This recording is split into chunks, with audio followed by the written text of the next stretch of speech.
রাজ্যবাসীর উদ্দেশ্যে খোলা চিঠি মুখ্যমন্ত্রীর। চিঠিতে একযোগে নিশানা বিজেপি আরএসএস কে।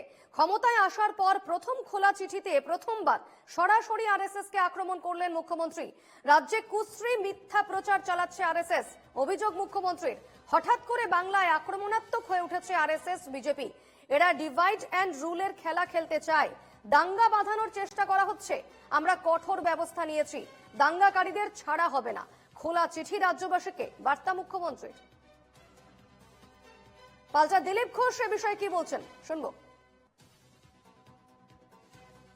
ভয় দেখান, এই অশান্তি হবে, অমুক করে দেবে, আপনি কি করবেন? দ্বিতীয় অশান্তি করছে, ধরুন না আপনার কাছে পুলিশ আছে, প্রশাসন আছে, সে গল্প কতদিন চালাবেন? আরে বাড়িতে ধাক্কা মেরে ফেলে দেয় কে, সেটাই বুঝতে পারেন না। উনি এবার প্রশাসন চালাবেন 10.5 কোটি লোকের? ওনার দিন শেষ হয়ে গেছে।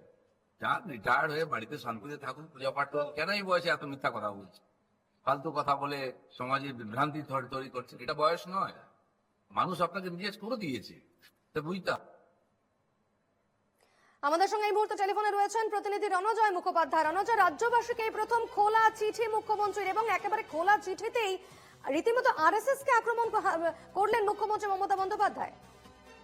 দেখো, যেটা বিশেষভাবে তাৎপর্যপূর্ণ, সারা বাংলার মানুষের কাছে মমতা বন্দ্যোপাধ্যায়ের এই খোলা চিঠি, 4 পাতার চিঠি লিখেছেন মুখ্যমন্ত্রী মমতা বন্দ্যোপাধ্যায়, যেটা কিন্তু রাজনৈতিকভাবে ভীষণভাবে তাৎপর্যপূর্ণ। এই সময় যখন মুর্শিদাবাদে রায়ট চলছে, দাঙ্গা চলছে, এবং যেই জায়গা থেকে একাধিক বার্তা দিয়েছেন মুখ্যমন্ত্রী মমতা বন্দ্যোপাধ্যায়, নবান্নে বসে তিনি বার্তা দিয়েছেন এবং শান্তির শৃঙ্খলা বজায় রাখার যেরকম একদিকে আবেদন জানিয়েছেন, সেরকম কোন রকম প্ররোচনায় যাতে পা না দেয় কেউ, বাংলার সাধারণ মানুষ, তাদের কাছে বারংবার আবেদন জানিয়েছেন। এবং বিজেপি যে এই ঘটনার সঙ্গে যুক্ত, তারা ডিভাইডেশন করতে চাইছে, তারা বিভাজন করতে চাইছে এবং রাজনৈতিকভাবে তারা এই বিষয়টিকে ইস্যু করতে চাইছে।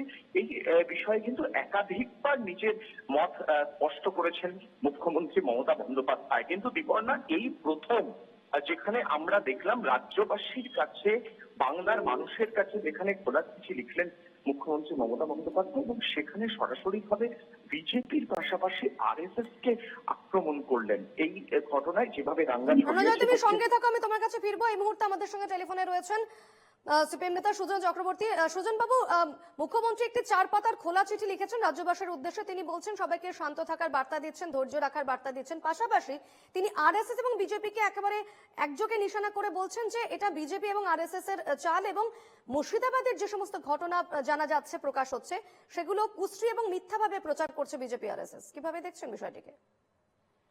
মুখ্যমন্ত্রী ইচ্ছে হয়েছে একটা চিঠি দিয়েছেন, কিন্তু আসলে যে রাজ্যটাকে উনি সর্বনাশ করে দিয়েছেন সেটা চিঠিতে উল্লেখ করেননি।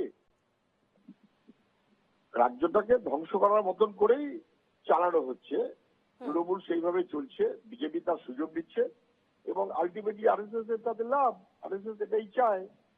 এই কথাটা তো সবাই বুঝলেও মুখ্যমন্ত্রী বুঝতে রাজি ছিলেন না। উনি আরএসএস এর দেবী দুর্গা, আরএসএস ওর কাছে দেশপ্রেমিক।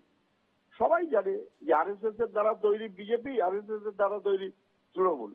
ফলে উনি বলতে কুণ্ঠাবোধ করতেন। এখন কোনো একটা কারণে বলেছেন, তার পিছনে কোনো একটা ধান্দা থাকতে পারে যে ঠিক গুরুত্ব আরেকটু বেশি পাওয়া উচিত, এইরকমটা হয়তো উনি মনে করছেন। যেহেতু গুরুত্ব পাচ্ছেন না, অতএব আরএসএস এর নাম এই বোধহয় প্রথম উল্লেখ করলেন। আর ওনার তো থিওরির মধ্যে তো আছে, বাজপেয়ী ভালো, আদবানি খারাপ, আদবানি ভালো, মোদী খারাপ, মোদী ভালো, অমিত শাহ খারাপ, কদিন পরে বলবেন অমিত শাহ ভালো, যোগী খারাপ। তাহলে উনি সব দিয়েছে, কখন কোন দিন কোন ধান্দায় কোন কথা বলবেন এটা উনি ছাড়া আর কেউ জানেন না। কিন্তু বাংলা সর্বনাশ যা করার করে যাচ্ছে। বেশ, ধন্যবাদ সুজন বাবু আপনাকে। কথা বলছিলাম সিপিএম নেতা সুজন চক্রবর্তীর সঙ্গে, এবং আমার সঙ্গে টেলিফোনে ছিলেন প্রতিনিধি রণজয় মুখোপাধ্যায়। রণজয়, তোমাকেও ধন্যবাদ।